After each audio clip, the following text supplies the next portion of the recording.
à Yakateranga, je voudrais dire que l'opération qui consiste à demander à GTA de nous approvisionner pour notre marché local en gaz devra nous permettre d'engager un gain projeté de 940 milliards sur la période 2025-2040 et des gains fiscaux de 1090 milliards.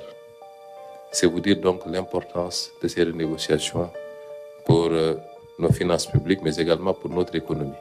Parce qu'en plus de ça, ça nous permet de distribuer le gaz avec le réseau gazier sénégalais à toutes les entreprises qui en auront besoin et surtout les industries, de pouvoir soutenir notre politique industrielle d'industrialisation du Sénégal, mais également de casser le prix du gaz domestique,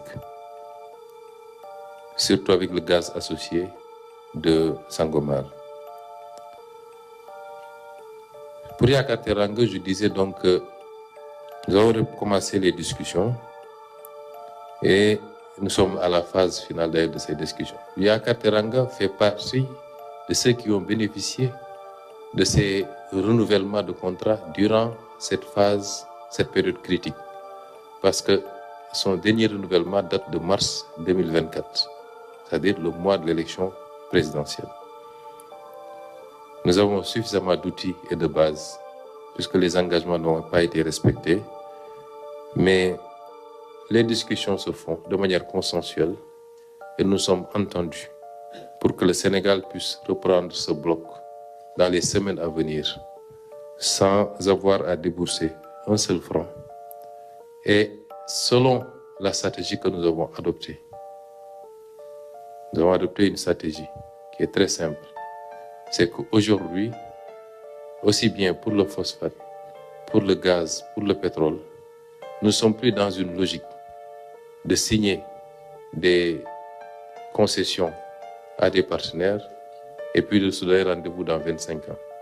Nous développons une stratégie qui tienne compte de nos aspirations en termes de développement, en termes de consommation.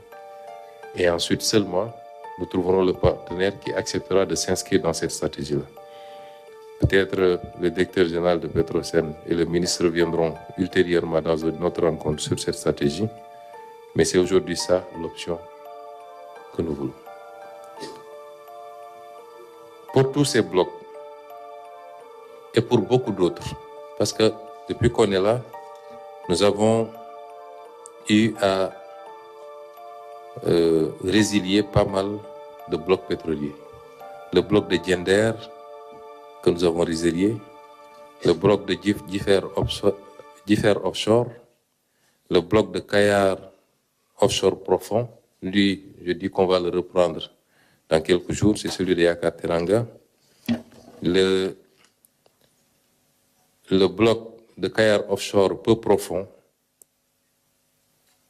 le bloc de Saint-Louis Offshore peu profond, le bloc de Rufus Offshore, tous ces blocs ont été résiliés